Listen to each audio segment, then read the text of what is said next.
इससे आसान कोई पढ़ाई नहीं, यदि है तो अभी तक किसी ने बताई नहीं।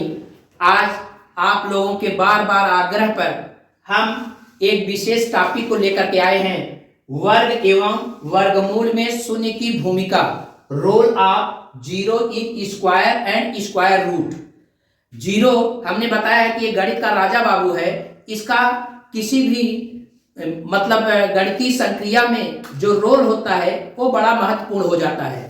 तो आज हम वर्ग और वर्गमूल में इसका क्या रोल होगा इसी पे चर्चा करेंगे। सबसे पहले आप ये जानते हैं कि किसी भी संख्या का आपस में दो बार गुणा उसका वर्ग कहलाता है। जैसे 4 का 4 में गुणा करेंगे तो ये 4 का वर्ग, इसी वर्ग यानी 4 की घात 2 को हम स्क्वायर कहते हैं या वर्ग कहते हैं। और अगर इसी स्क्वायर का जो मान मिलेगा, जैसे 16 मान हो गया, अब इसी पुनः मूल मान को प्राप्त करने के लिए यानी इस घात को जब इस तरफ ले जाते हैं तो जैसे जोड़ बराबर के उस तरफ जाने पर घटाना हो जाता है, घटाना बराबर के उस तरफ जाने पर जोड़ हो जाता है, ठीक उसी तरह से घात अगर बराबर के उस तरफ जाती है तो वह घात 1/2, अगर 2 घात है तो वह 1/2 हो जाती है। अगर ये 2 को स्क्वायर बोलते हैं तो 1/2 को स्क्वायर रूट बोला जाता है यानी वर्गमूल बोला जाता है। इसको 16 की घात 1/2 या एक विशेष प्रतीक चिन्ह द्वारा √16 के द्वारा इसको हम प्रदर्शित करते हैं। तो इस तरह से वर्ग और वर्गमूल दोनों की बातें आपके समझ में आ गई होगी। अब चर्चा करते हैं कि ऐसी संख्याओं का वर्ग जिसके अंत में लगातार 0 हो, ऐसी संख्याओं का वर्ग कैसे करते हैं। इसको हम 2 हिस्सों में समझेंगे। ध्यान देने वाली बात है कि पहले हम वो संख्याएं देखेंगे जो शून्य के पहले की संख्याएं हैं, उसका वर्ग जैसे हमने वर्ग की ट्रिक बताई है उस नियम से करेंगे। बाकी शून्य के लिए क्या नियम होता है कि अगर अशून्य अंक के बाद जो शून्य है उसकी संख्या हम देखेंगे। अगर एक शून्य है तो वर्ग करने पर इसका 2 गुना हो जाता है, यानी हमेशा 2 के गुणज के रूप में वर्ग करने पर इसका 0 होता है। इसका मतलब अगर 1 0 है तो वर्ग करेंगे तो 2 0 हो जाएगा। अब आइए 14 का वर्ग करेंगे तो 14 का वर्ग का हमने ट्रिक बताया है कि 4 का वर्ग कर दीजिए, 4 चौके 16, 1 हासिल, और इसमें 4 जोड़ दीजिए, 4 14 में 4 जोड़ेंगे 18, और इस जो दहाई का अंक है उस 18 में इसका गुणा कर देंगे तो 18, दहाई का अंक 1 है, 18 के 18 और 1 इसमें जोड़ देंगे 19 यानी 196। यानी कहने का मतलब ये हो गया कि 140 का वर्ग हो गया 19,600। इसी तरह से 210 या 210 का मतलब 2100 का स्क्वायर अगर आपको करना हो, 2100 का स्क्वायर। अब आप देख रहे हैं इसमें 2 0 है, तो जब आप वर्ग करेंगे तो हमने बताया कि जितने 0 हो उसके 2 गुना 0 यानी 2 के गुणा करके उतने 0 वर्ग वाली संख्या में आ जाएंगे। इसका वर्ग करेंगे तो 4 0 इधर हो जाएगा। अब 21 का वर्ग आप कर लीजिए, 21 का वर्ग करेंगे तो क्या हो जाएगा, नियम वही कि 1 का वर्ग करेंगे 1 इसमें जोड़ेंगे 22 के बाद दहाई वाली संख्या का गुणा कर देंगे, 22 गुना 44 यानी ये 441 हो गया, 441 यहाँ लिख देंगे। इसका मतलब ये हो गया आपका ये। इसी तरह से 35,000 का वर्ग करेंगे अगर हम तो 35,000 का वर्ग आप देख रहे हैं कि इकाई के लगातार 3 स्थानों पर, इकाई से लगातार 3 स्थानों पर 0 है यानी 3 0 है। इसका जब वर्ग करेंगे तो वर्ग करने के बाद ये 6 0 हो जाएगा, 6 0 यहाँ पहले लिख देंगे, फिर 35 का स्क्वायर जो नियम हमने बताया है उस नियम से कर लेंगे। अंत में 5 है, इसका वर्ग कर दीजिए, 5 5 25 और यहाँ पे 3 में जोड़ दीजिए 4 3 12 1225 यानी 1225 हो गया, यानी इसका वर्ग ये हो गया।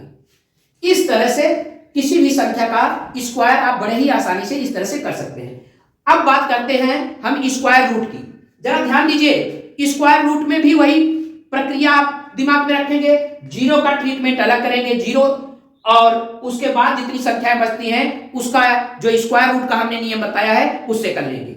अब आप ध्यान दीजिए, अगर पूर्ण वर्ग संख्या में अशून्य अंक के बाद 0 जो भी आएंगे तो हमेशा ये 2 के गुणज में आएंगे, या तो 2 0 होगा, या तो 4 0 होगा, या तो 6 होगा, या तो 8 होगा, इसी तरह से होगा। तो जब इनका हम वर्गमूल निकालेंगे तो अगर 2 0 है तो वर्गमूल निकालने पर 1 0 हो जाएंगे, वर्गमूल वाले पद में 1 0 हो जाएगा। अगर 4 0 है तो 2 0 हो जाएगा, यानी जितने 0 है उसका आधा।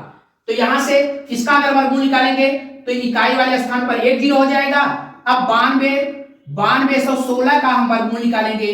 वर्गमूल निकालने का नियम हमने आपको बताया था कि हम तुरंत क्या करते हैं, दाहिनी तरफ से जोड़ा बनाते हैं। पहले जोड़े में 2 अंक रखते हैं, दूसरे जोड़े में जितने अंक बचे हैं सबको रख लेते हैं। तो इसमें 4 अंक हैं तो 2-2 का जोड़ा बन गया। अब क्या करते हैं, इस 92 को देखते हैं, कोई ऐसी संख्या ढूंढते हैं जिसका पूर्ण वर्ग 92 से ज्यादा ना हो, 92 से अधिक ना हो, 92 से कम भले हो जाए। तो 9 9 81 हो जाएगा 9, और अगर 10 करेंगे 10 इससे ज्यादा हो जाएगा, यानी 9 हो जाएगा। अब ये तो दहाई का स्थान निर्धारित हो गया। इकाई के स्थान के लिए 16 को हम देखेंगे। 16 में केवल इकाई से हमको मतलब है, यानी पहले जोड़े में जो इकाई की संख्या है उसी से मतलब है।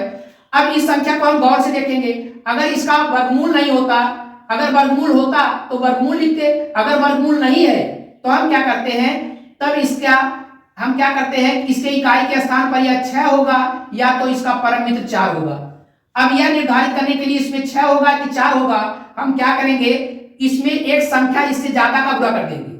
तो 9 का 1 ज्यादा 10 होता है, 10 9 90 का तुलना इस 92 से करेंगे। अगर यह 92 ज्यादा है तो ज्यादा वाला अंक इसमें लिखेंगे।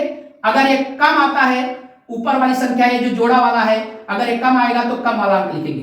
तो 92 90 से ज्यादा हो रहा है, इसलिए ज्यादा वाली संख्या, यानी इसका वर्गमूल 96 हो गया। तो यहाँ इसका मतलब इसका वर्गमूल 960 हो गया।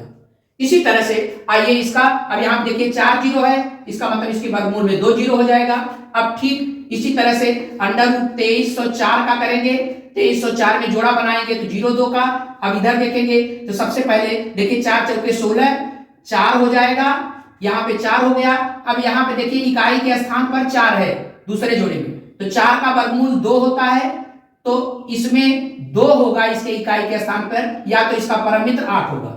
अब यह देखना है कि 2 होगा कि 8 होगा, इससे एक बढ़ा के इसमें गुणा कीजिए, 5 चौके 20 जो है ये 23 से इसकी तुलना करेंगे, 23 ज्यादा है इसलिए ज्यादा वाली संख्या इसके वर्गमूल में होगी, यानी कहने का मतलब इसके वर्गमूल जो हो जाएगा 48 हो जाएगा, यहाँ हो जाएगा 48, ये 48 तो इसका वर्गमूल हो गया। इसी तरह से इसमें 6 अंक हैं, इसके वर्गमूल में 3 अंक हो जाएंगे 0, यानी 6 जीरो हैं, इसका वर्गमूल 3 जीरो रखेगा।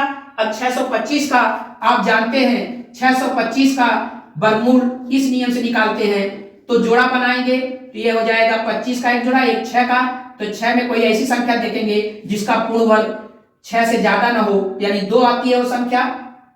अब इकाई का स्थान निर्धारित करने के लिए 5 का वर्गमूल नहीं हो रहा है, तो या तो 5 होगा या तो इसका परम मित्र होगा, यानी 5 का परम मित्र 5 ही होता है, तो यहाँ पे सोचने की जरूरत नहीं, इसका वर्गमूल 25 हो जाएगा, यानी इसका मतलब इसका वर्गमूल 25,000 हो जाएगा।